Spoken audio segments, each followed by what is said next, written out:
Hello बच्चों, कैसे हैं आप लोग। आज मैंने इकोनॉमी का बहुत जो है टिपिकल टॉपिक लिया है। वैसे टिपिकल बिल्कुल भी नहीं है, बहुत आसान है, बस इसको समझने की जरूरत है। लेकिन मोस्टली बच्चों को इस टॉपिक को पढ़ने में या समझने में बहुत परेशानी होती है। इकोनॉमी के 2 चैप्टर हैं जो थोड़ा सा जो है प्रॉब्लम क्रिएट करते हैं। लेकिन अगर आप लोग थोड़ा सा धैर्यपूर्वक मेरी बातों को समझेंगे, वीडियो को बार बार रिवाइज करके सुनेंगे, तो ये टॉपिक आपका क्लियर हो जाएगा। क्योंकि यहाँ से क्वेश्चन बहुत ज्यादा बनता है, तो इसलिए इसको ध्यानपूर्वक सुनने की जरूरत है, समझने की जरूरत है। अगर आपके टॉपिक समझ में आ गया तो समझ लीजिए आपको इकोनॉमी बहुत आसानी से समझ में आ जाएगा। क्योंकि इकोनॉमी बहुत आसान है, बस थोड़ा सा 1-2 चैप्टर है जो टेक्निकल है, इस पे आप थोड़ा ध्यान दीजिएगा और धैर्य बनाए रखिएगा, तो आपको कोई दिक्कत नहीं होगी। तो बच्चों शुरू करते हैं आज। हाँ तो बच्चों, आज हम लोग नेशनल इनकम पढ़ेंगे। थोड़ा सा धैर्यपूर्वक ध्यान दीजिएगा, सुनिएगा। तो इसमें आप देख रहे हैं जीडीपी। ये बार एग्जाम में क्वेश्चन आता है कि जीडीपी किसे कहते हैं। तो जीडीपी जो होता है वो आपके 1 ईयर के अंदर या एक इकोनॉमिक ईयर के अंदर जो घरेलू सीमा के अंदर उत्पादन होता है सेवाओं का, वस्तुओं का, उन सेवाओं और वस्तुओं यानी कि अंतिम वस्तुओं और सेवाओं का जो मौद्रिक मूल्य होता है या बाजार पे जो मूल्य होता है बाजार स्तर पे, उसी को हम जीडीपी कहते हैं। जीडीपी या घरेलू सीमा होता क्या है, तो आप जानते हैं जहाँ तक हमारा जो है भौगोलिक, राजनीतिक, आर्थिक विस्तार है उसको हम अपने घरेलू सीमा के अंतर्गत लेते हैं। समुद्र में भी आप देखते हैं 200 नॉटिकल मील तक लिया जाता है। आप देखेंगे हवाई जहाज यानी कि जो एयर वाला होता है लगभग 100 मीटर ऊंचाई तक हम अपनी घरेलू सीमा के अंतर्गत लेते हैं। इसके अलावा जो पानी वाले जहाज होते हैं शिप्स, ये भी हमारे घरेलू सीमा के अंतर्गत आते हैं। इसके अलावा हवाई जहाज यानी कि एरोप्लेन्स, वो भी आपके घरेलू सीमा के अंतर्गत आएंगे। इसके अलावा विदेशों में जो स्थित आपके दूतावास हैं और सैनिक अड्डे हैं, ये भी घरेलू सीमा के अंतर्गत आते हैं। यानी कि इन सारे जगहों पे जो भी वस्तुओं और सेवाओं के रूप में उत्पादित करते हैं उन वस्तु यानी कि उन आखिरी वस्तुओं और सेवाओं का जो मूल्य होता है वही आपका जीडीपी में काउंट किया जाता है। अंतिम हम क्यों लेते हैं, यानी कि वस्तुओं का अंतिम रूप क्यों लेते हैं या सेवाओं का अंतिम रूप क्यों लेते हैं, तो उसके पीछे भी रीजन है। जैसे आप जानते हैं कि अगर कोई किसान कपास उगाता है तो कपास यानी कि अगर हम उसको स्टेप पे पैसे को लेंगे तो प्रॉब्लम हो जाएगी। जैसे मान लीजिए कपास उत्पादन किया, हम उसकी कीमत को जोड़े, फिर वो खरीद करके काश्तकार ले गया, धागे के रूप में निर्माण किया, फिर हम धागे का मूल्य जोड़ेंगे। फिर अगर हम उसको ले जाकर के कहीं फैक्ट्री में कपड़े के रूप में जो है उसका उत्पादन करते हैं तो उस कपड़े का भी एक मूल्य होगा। उसके बाद उस धान के कपड़े का फिर जो है शर्ट, टी शर्ट या जो है मतलब विभिन्न तरह के परिधान बनाने में उपयोग किए जाते हैं। अगर हम उसमें भी फिर पैसे जोड़ेंगे तो कई स्टेप पे हो जाएगा, जिसको काउंट करने में बहुत प्रॉब्लम होती है। इस वजह से हम वस्तुओं और सेवाओं के अंतिम उत्पाद को ही जीडीपी में लेते हैं। यानी कि अगर कपास का उत्पादन हुआ तो उसके मूल्य को हम नहीं जोड़ते। कपास को खरीद करके कोई ले गया फैक्ट्री में या काश्तकार ले गया, उसके धागे के रूप में उसका निर्माण किया, तो हम उसके मूल्य को भी नहीं जोड़ते। उस धागे से अगर धान के रूप में बड़े बड़े कपड़े का निर्माण हुआ तो हम उसके मूल्य को भी नहीं जोड़ते हैं। और वो फैक्ट्री में जा करके जब एक अलग तरह का परिधान के रूप में बन के सामने आता है, शर्ट, टी शर्ट या दूसरे कपड़ों के रूप में, उसका जो मूल्य होता है हम उस अंतिम उत्पाद के मूल्य को जोड़ते हैं और वहां से जो है जीडीपी में उसको काउंट किया जाता है। तो ये होता है बनने का, यानी कि प्राथमिक क्षेत्र के जो उत्पाद होते हैं उनको जीडीपी में एक तरीके से नहीं ले सकते हैं, बल्कि उनका जब स्वरूप बदल करके वो आखिरी स्वरूप में पहुंचते हैं तो उस आखिरी स्वरूप में हम जो है जो मूल्य होता है उसका, उसी को हम जीडीपी में लेते हैं। तो जीडीपी क्या होता है, 1 ईयर के अंदर या एक इकोनॉमिक ईयर के अंदर आपके घरेलू सीमा में उत्पादित आखिरी वस्तुओं और सेवाओं के मूल्य को ही आपका जीडीपी कहते हैं या सकल घरेलू उत्पाद कहते हैं। ये तो हो गया जीडीपी। जीडीपी में भी आप देखते हैं जो भी सामान बनता है वो मार्केट प्राइस पे होता है, यानी कि बाजार मूल्य पे होता है। तो बाजार मूल्य से आप उसका एक्चुअल लागत कैसे निकालेंगे, यानी कि फैक्टर कॉस्ट कितनी का वो वस्तु बना रहा होगा, ये कैसे निकालेंगे। फिर उन वस्तुओं को मतलब किस तरह से अलग अलग नाम से जाना जाता है। तो जीडीपी में भी कुछ स्टेप्स हैं, उनको आपको ध्यान से देखना है। जैसे आप यहाँ देखेंगे जीडीपी यानी कि बाजार कीमत पर सकल घरेलू उत्पाद, gross domestic product at market price. ये जो है मार्केट प्राइस पे है, यानी कि जो वस्तु बनी है और उसका जो अंतिम उत्पाद के रूप में सामने आया है उसका मूल्य है। लेकिन हम उसे कैसे जानेंगे कि उसका जो फैक्टर कॉस्ट है वो कितना था, तो तो हम उसको जानने के लिए क्या करेंगे, उसमें जो अप्रत्यक्ष कर जुड़ा होता है उसको माइनस कर देंगे और जो गवर्नमेंट उस वस्तु पे सब्सिडी देती है उसको प्लस कर लेंगे, तो हमें जीडीपी एफसी यानी कि फैक्टर कॉस्ट पता चल जाएगा। इसी में आप देखेंगे जीडीपी एमपी से भी अगर आप मूल्यह्रास को हटाते हैं तो आपको एनडीपी एमपी प्राप्त हो जाता है। एनडीपी एमपी क्या है, तो ये आप देख सकते हैं बाजार कीमत पर शुद्ध घरेलू उत्पाद, यानी कि बाजार कीमत पर है, शुद्ध घरेलू उत्पाद है और इससे एफसी निकाला जाता है। कैसे, तो एमपी क्या है, ये जीडीपी एमपी कैसे आता है, यानी कि आप इसे जीडीपी एमपी में से जब माइनस मूल्यह्रास करेंगे, यानी कि माइनस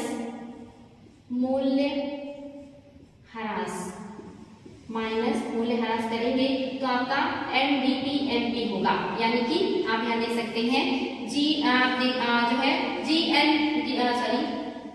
जीडीपी एमपी माइनस मूल्यह्रास बराबर आपका एनडीपी एमपी प्राप्त हो जाता है। यानी कि जब आप जीडीपी एमपी में से जो मूल्यह्रास है उसको घटा देंगे तो आपका प्राप्त हो जाएगा एनडीपी एमपी। मूल्यह्रास क्या होता है, यानी कि किसी भी वस्तु या सेवा के उत्पादन में विभिन्न संसाधनों की जरूरत पड़ती है। जैसे मैं आपके लिए वीडियो शूट कर रही हूँ तो यहाँ पे मुझे जो है लैंड है, यहाँ पे आप देख रहे एक भवन है और यहाँ पे मेरे पास एक मार्कर है, बोर्ड है, कैमरा है या डस्टर है। इन सारी वस्तुओं का जो है इसमें योगदान है इस सेवा को आप तक पहुँचाने में। तो इन वस्तुओं में हरासमेंट होता है, जब जैसे जैसे इनका यूज होगा इन वस्तुओं की कीमत में जो है हरासमेंट होता है। यानी कि अगर ये वस्तु मुझे मार्केट में 50 रुपए की मिली होगी और इसे जब मैं कुछ सालों बाद वापस कहीं सेल करूंगी, बेचूंगी, तो उसकी कीमत घट जाएगी। इसी को कहते हैं मूल्यह्रास। यानी कि वस्तुओं और सेवाओं के उत्पादन में जिन सामानों का या जिन मशीनों का योगदान होता है उसमें जो घिसावट होता है, उसमें जो ह्रास होता है उसी को मूल्यह्रास कहते हैं। जो भी वस्तुएं बनती हैं उसमें धीरे धीरे ह्रास होता है, तो उस ह्रास को भी हम माइनस करते हैं और जब उसे माइनस कर देते हैं तो वो क्या हो जाता है, एनडीपी एमपी प्राप्त हो जाता है। यानी कि अभी भी वो मार्केट प्राइस पे है क्योंकि इसमें अप्रत्यक्ष कर जुड़ा हुआ है, लेकिन मूल्यह्रास इसमें सिर्फ घटाएंगे। यानी कि जीडीपी एमपी में से जब सिर्फ मूल्यह्रास को घटाएंगे तो एनडीपी एमपी प्राप्त होगा, इसमें सिर्फ मूल्यह्रास घटाएंगे। लेकिन जीडीपी एमपी में से जब अप्रत्यक्ष कर और जो है सब्सिडी को, अप्रत्यक्ष कर को माइनस करेंगे और सब्सिडी को जोड़ लेंगे तो आपका क्या हो जाएगा, साधन लागत पर सकल घरेलू उत्पाद प्राप्त होगा, यानी कि जीडीपी एफसी प्राप्त हो जाएगा। ये जो आपका एनडीपी एमपी है जिसमें आपने देखा था मूल्यह्रास घटा हुआ है, इसी में से अगर हम अप्रत्यक्ष कर को माइनस करके सब्सिडी को जोड़ लेते हैं तो आपका क्या हो जाएगा, आपका प्राप्त हो जाएगा एनडीपी एफसी। यानी कि और साफ फॉर्म में इसको समझाते हैं। मान लीजिए आपका जीडीपी है, चलिए ले लेते हैं इसी को, जीडीपी आपका एमपी है, इसमें से आपने मूल्यह्रास को घटाया तो आपको प्राप्त हो गया एनडीपी एमपी, यानी कि इसमें मूल्यह्रास माइनस हो चुका है। अब इसी एनडीपी एमपी में से आप अप्रत्यक्ष कर को आपने माइनस कर दिया, यानी कि माइनस अप्रत्यक्ष कर प्लस सब्सिडी, यानी कि सब्सिडी को जोड़ लिया तो ये आपका क्या हो जाएगा, ये आपका प्राप्त हो जाएगा आपका जीडीपी एफसी, यानी कि ग्रॉस डोमेस्टिक प्रोडक्ट है, लेकिन ये फैक्टर कास्ट है, यानी कि किसी वस्तु का एक्चुअल लागत आपको पता चल चुका है। जैसे मान लीजिए किसी वस्तु का एक्चुअल लागत कैसे पता करते हैं, इसको ले लेते हैं। आपके मतलब मेरे पास एक टेस्टर है, आपको जानना है कि ये मार्केट प्राइस इसका, मान लीजिए कि जो है 40 रुपए इसका मार्केट प्राइस है, वर्तमान में आप मार्केट में लेने गए और आपको 40 रुपए का मिला। अब आपको जानना है, ये तो जीडीपी एमपी में आएगा, यानी कि मार्केट प्राइस पे आएगा। अब इसका फैक्टर कास्ट जानना है कि एक्चुअल लागत इसका कितना है। तो एक्चुअल लागत जब आपको जानना होगा तो इसमें से आप क्या करेंगे, अप्रत्यक्ष कर को माइनस करेंगे। यानी कि जब अप्रत्यक्ष कर, क्योंकि अंतिम उत्पाद पे अप्रत्यक्ष कर जुड़ जाता है तो वस्तु क्या होती है, महंगी हो जाती है। मार्केट में जब आती है तो अप्रत्यक्ष कर उस पर जुड़ा होता है तो इसको उपभोक्ता देता है। तो इसमें मान लीजिए 10 रुपए अप्रत्यक्ष कर लगे हैं, हम उस अप्रत्यक्ष कर को माइनस कर देंगे तो यानी कि 40 का था तो ये आपको 30, यानी कि पता चल गया कि ये वस्तु जो है ये 30 रुपए का बना था और इसके 10% अप्रत्यक्ष कर लगे थे। लेकिन गवर्नमेंट को लगा कि नहीं, ये वस्तु बहुत महंगी हो रही है और जनता के पहुंच से बाहर हो सकती है, जो गरीब लोग हैं वो कैसे परचेज करेंगे। तो गवर्नमेंट ने क्या किया कि उस अप्रत्यक्ष कर में जो 10 रुपए थे उसमें 5% की छूट दे दी, यानी कि 5% की सब्सिडी उस कंपनी वाले को दे दी और कहा कि अपनी जो वस्तु है उसको मार्केट में और कम दाम पे बेचिए, यानी कि उसका दाम जो है कम कर दीजिए। तो ये क्या हो जाएगा, फिर इसका दाम 45 रुपए, यानी कि इसका जो आप देखेंगे फैक्टर कॉस्ट वो 45 रुपए आ गया और मार्केट में क्या हो जाएगा, ये 40 रुपए में आएगा, जो कि क्या है, इसका मतलब जो फैक्टर कास्ट है आपको पता चला, सॉरी 35 रुपए हो गए, जो कि 40 का था मार्केट में और इसका एग्जैक्ट जो मूल्य है वो 30 मिला, जो कि आप प्रत्यक्ष कर 10 रुपए घटे। लेकिन जब आप प्रत्यक्ष कर जुड़ा था 40 था तो गवर्नमेंट को लगा कि नहीं महंगा पड़ रहा है, तो गवर्नमेंट ने इसमें 5% की छूट दे दी, तो इसका फैक्टर कास्ट 35 आ गया। यानी कि अगर इसको गवर्नमेंट सब्सिडी ना देती तो ये आपको 40 का ही मिलता। यानी कि इसीलिए हम क्या करते हैं, जो एमपी है उसमें से हमने क्या किया है, अप्रत्यक्ष कर को घटा दिया है और सब्सिडी को जोड़ लिया है जो कि गवर्नमेंट ने दिया है इस वस्तु के ऊपर, ताकि ये वस्तु बहुत ज्यादा मार्केट में महंगी ना हो। तो इसका फैक्टर कास्ट आपको 35 पता चल गया, जो कि 5% की आपको गवर्नमेंट ने इसमें छूट दे दी है। तो कोई भी सामान कितने का बना है वो उसका फैक्टर कास्ट है, उसमें अप्रत्यक्ष कर जुड़ जाएगा तो मार्केट प्राइस में आ जाएगा।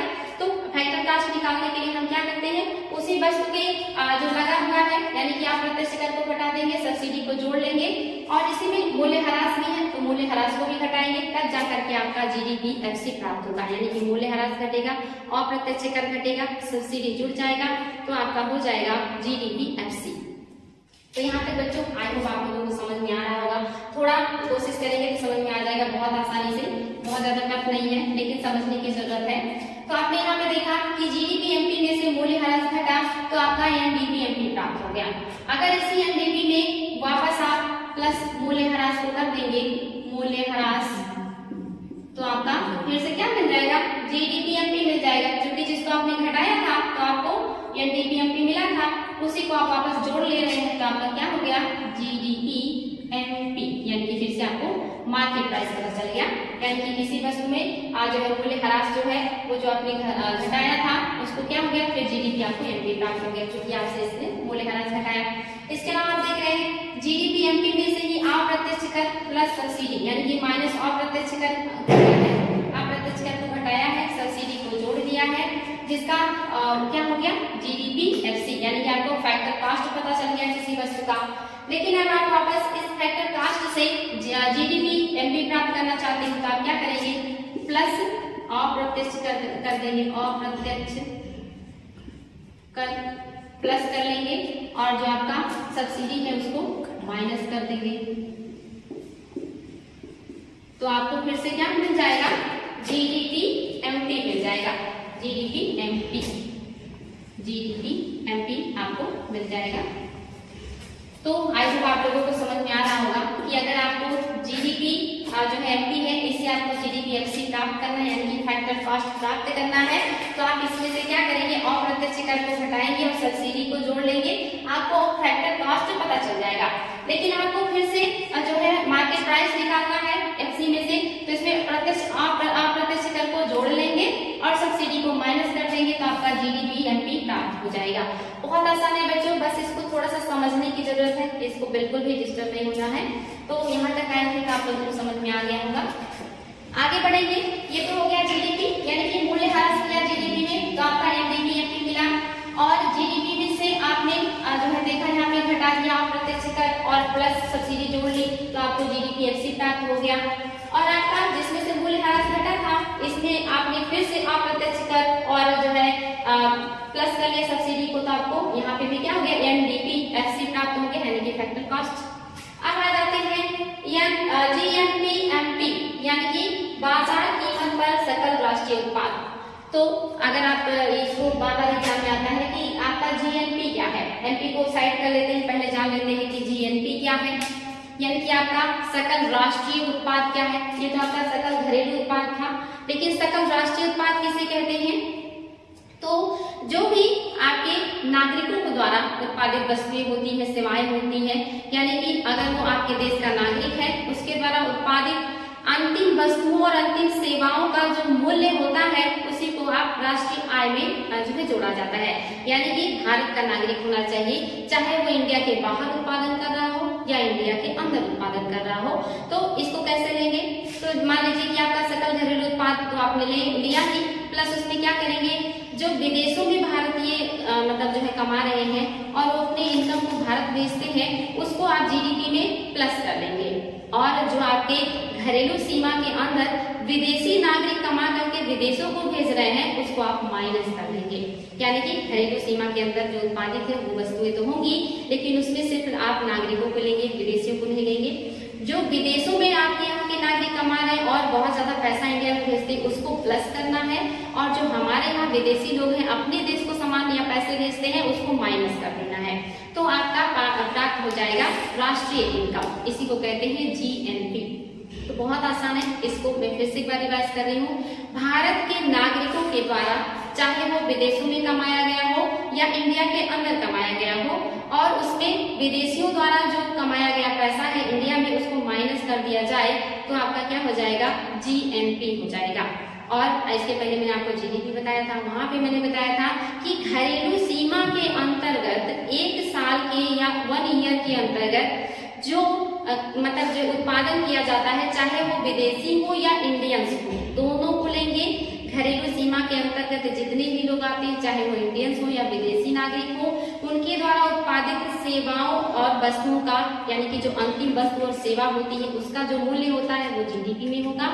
लेकिन सिर्फ भारतीय नागरिकों के द्वारा उत्पादित वस्तुएं और सेवाएं जो अंतिम रूप से उत्पादित की जाती है चाहे वो देश के अंदर हो या देश के बाहर हो, जो इंडिया को प्राप्त होता है भारतीयों द्वारा विदेशों से, उसको हम प्लस कर लेंगे जीडीपी में, और जीडीपी में से हम माइनस कर देंगे जो हमारे यहाँ कमा रहे विदेशी अपने देश को भेजते हैं, तो आपको प्राप्त हो जाएगा जीएनपी। जीएनपी प्राप्त हो जाएगा। ये आपका जीडीपी था, इसमें आपके घरेलू सीमा के अंतर्गत उत्पादित करने वाले नागरिक हैं वो विदेशी और देशी दोनों हैं, और आपका जो जीएनपी है इसमें सिर्फ देशी नागरिकों के द्वारा उत्पादित किए गए हैं चाहे वो इंडिया के बाहर हो या इंडिया के अंदर हो, तो इसको कहेंगे जीएनपी। अब जीएनपी में भी वही मार्केट प्राइस है, वही फैक्टर कॉस्ट है, आप देखेंगे मतलब सेम। अगर आपने इसको समझा है तो बहुत आसानी से इसको कर लेंगे बच्चे।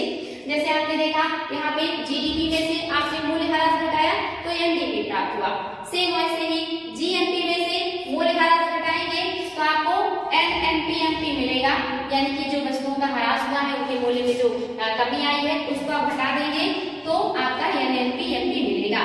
लेकिन इसी जीडीपी में से अगर आप जीडीपीएमपी में से जीएनपीएमपी में से आप अप्रत्यक्ष कर और सब्सिडी को यानी कि आप प्रत्यक्ष कर को घटा देंगे, सब्सिडी को जोड़ लेंगे तो आपका जीएनपीएफसी प्राप्त हो जाएगा। सेम ऐसे ही यानी कि यहाँ पे मूल्यह्रास सिर्फ घटा हुआ है, एनएनपीएमपी में मूल्यह्रास नहीं है यानी कि इसको घटा दिया गया है। अब इसमें से आप अप्रत्यक्ष कर को घटा देंगे प्लस सब्सिडी को जोड़ लेंगे तो आपका जीएनपीएफसी प्राप्त हो जाएगा। और शॉर्ट में समझा देते हैं बच्चों, यहाँ देख सकते हैं आप जीएनपीएमपी माइनस मूल्यह्रास बराबर एनएनपीएमपी आ गया। अब इसी में प्लस मूल्यह्रास कर लेंगे तो वापस आपको फिर से जीएनपीएमपी प्राप्त हो जाएगा। आपको लिखा है यहाँ पे जीएनपीएमपी मार्केट प्राइस जो है इसमें से अप्रत्यक्ष कर को घटा देंगे यानी कि माइनस कर देंगे अप्रत्यक्ष कर, प्लस कर लेंगे सब्सिडी तो आपको जीएनपीएफसी प्राप्त हो जाएगा। यानी कि जब आपका जो जीएनपीएमपी है इसमें से मूल्यह्रास को घटाएंगे तो आपका एनएनपीएमपी हो गया। अब इसी एनएनपीएमपी में से आप माइनस अप्रत्यक्ष कर दीजिए, अप्रत्यक्ष कर प्लस सब्सिडी कर देंगे तो आपका क्या हो जाएगा, यही फिर आपका एनएनपीएमपी की जगह एफसी हो जाएगा, एनएनपीएफसी। यानी कि जो आपका जीएनपीएमपी है मार्केट प्राइस पे है इसमें से माइनस मूल्यह्रास माइनस अप्रत्यक्ष कर देंगे और प्लस सब्सिडी कर लेंगे तो एनएनपीएफसी प्राप्त हो जाएगा। और आपको अगर सिर्फ एनएनपीएमपी प्राप्त करना है तो सिर्फ मूल्यह्रास करेंगे, इसको नहीं करेंगे।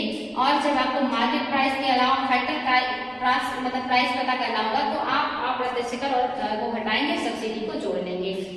इसके अलावा आप देख सकते हैं यहाँ पे वही क्या है, यानी कि जो आपका जीएनपी आया है यहाँ पे आप देख सकते हैं जो जीएनपी है एमपी, इससे आपको एफसी प्राप्त करना है तो क्या करेंगे, यहाँ पे माइनस अप्रत्यक्ष कर प्लस सब्सिडी आपका हो गया जीएनपीएफसी। वही यहाँ पे भी दिया हुआ है एनएनपीएमपी में से अप्रत्यक्ष कर घटाया प्लस सब्सिडी कर लिया, एनएनपीएफसी प्राप्त हो गया जो मैंने आपको वहां बताया।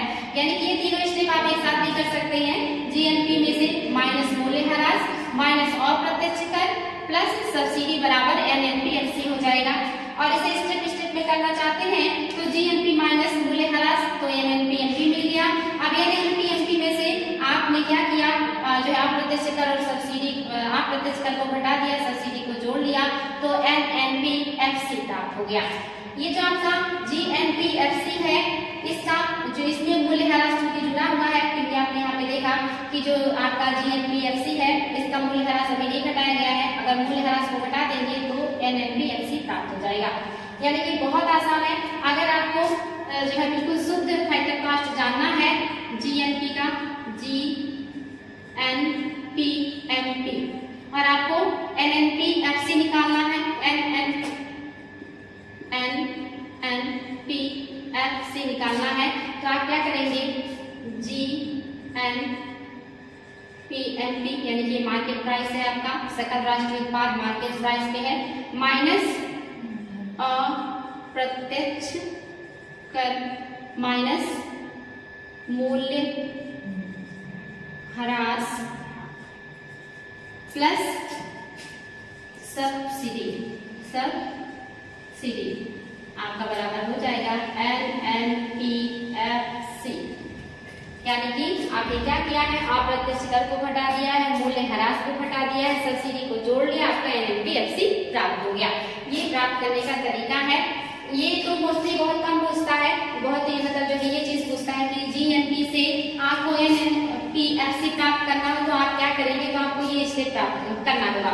लेकिन अगर ये पूछ ले कि GNP से आपको NNP/MP प्राप्त करना है, GNP/MP से NNP/MP प्राप्त करना है तो आप मूल्यह्रास को घटा देंगे। लेकिन GNP/MP से NNP/FC प्राप्त करना है तो आपको मूल्यह्रास भी घटाना होगा, अप्रत्यक्ष कर भी घटाना होगा, सब्सिडी को प्लस करना होगा, फिर आपका ये स्टेप आ जाएगा। ये एग्जाम में क्वेश्चन आया ही है कि जो GDP है इससे NDP प्राप्त करना हो तो हम क्या करेंगे, तो हम GDP में से मूल्यह्रास को घटा देंगे और हमें NDP/MP प्राप्त हो जाएगा। लेकिन GDP/MP से GDP/FC प्राप्त करना तो हम क्या करेंगे, तो हम मूल्यह्रास को भी घटाएंगे, अप्रत्यक्ष कर को भी हटाएंगे, सब्सिडी को प्लस कर लेंगे और हमारा GDP/FC हमें प्राप्त हो जाएगा। बहुत आसान है। फिर से रिपीट कर दे रहे हैं, GDP जो आप देख रहे हैं इसमें से मूल्यह्रास को घटाएंगे तो आपका जो है NDP प्राप्त हो जाएगा। मान लीजिए आपका आ गया कि GDP से जो है NDP कैसे प्राप्त करते हैं, ऑप्शन में दे देगा मूल्यह्रास घटा के, अप्रत्यक्ष घटा के, सब्सिडी जोड़ के, या इनमें से कोई नहीं तो आप क्या करेंगे, मूल्यह्रास घटा करके हमें GDP/MP से NDP/MP प्राप्त हो जाएगा। और कभी एग्जाम में दे दे कि GDP/MP से आपको जो है GDP/FC प्राप्त करना है तो आप क्या करेंगे, उसमें ऑप्शन में दिया है अप्रत्यक्ष कर घटा के, सब्सिडी जो है जोड़ के और मूल्यह्रास घटा करके, या मतलब जो है उपरोक्त तीनों या इनमें से कोई नहीं तो आप क्या करेंगे, तीनों, यानी कि GDP/MP से मूल्यह्रास को घटा दिया, अप्रत्यक्ष कर को घटा दिया, सब्सिडी को जोड़ लिया तो आपका क्या हो जाएगा GDP/FC हो जाएगा। और अगर आप मूल्यह्रास को नहीं भी घटाते हैं तब भी आपका GDP/FC आपको प्राप्त हो जाएगा। लेकिन सबसे शुद्धतम रूप यही है कि आप इन दोनों को घटाइए और इसको प्लस कर दीजिए, आपका ये आ जाएगा। वैसे ही अगर कभी एग्जाम में आ जाए GNP से आपको NNP/MP प्राप्त करना है तो आप क्या करेंगे, मूल्यह्रास को घटा देंगे। GNP/MP से आपको जो है यहाँ प्राप्त करना है GNP/FC तो आप क्या करेंगे, तो अप्रत्यक्ष कर को घटाएंगे, सब्सिडी को जोड़ लेंगे, आपको ये प्राप्त हो जाएगा। आपको GNP से NNP/FC प्राप्त करना है तो फिर आप मूल्यह्रास को घटाएंगे, अप्रत्यक्ष कर को भी घटाएंगे, प्लस सब्सिडी कर लेंगे तो आपका GNP आपका फिर यहाँ से देख रहे हैं कि ये घटा दिया, ये प्लस कर लिया, GNP/FC आपको प्राप्त हो जाएगा। ये थोड़ा सा दिक्कत है लेकिन अगर इसको समझेंगे तो कुछ भी नहीं है, 2 लाइन का बस है कि आप बस इतना ही जानिए कि कब क्या घटाने से क्या प्राप्त होता है, कब क्या जोड़ने से क्या प्राप्त होता है। अगर आप इस स्टेप को समझ जाते हैं तो इसको कभी रटना ही नहीं है, कभी याद ही नहीं करना है, बिल्कुल बोरिंग सब्जेक्ट नहीं है, बस समझना। ये जो थोड़ा सा टेक्निकल है बच्चे, अगर आपने थोड़ा सा इसको ध्यान दिया होगा तो बहुत आसानी से समझ जाएंगे। और आगे के टॉपिक तो बहुत आसान है, आपको उसमें बहुत आसानी से सारी चीजें क्लियर कर देंगे, दिक्कत नहीं होगी आप लोगों को। थैंक यू बच्चों, आज इतना ही रहने देते हैं, आप इसको देखिए फिर बताएंगे आगे क्या करना है।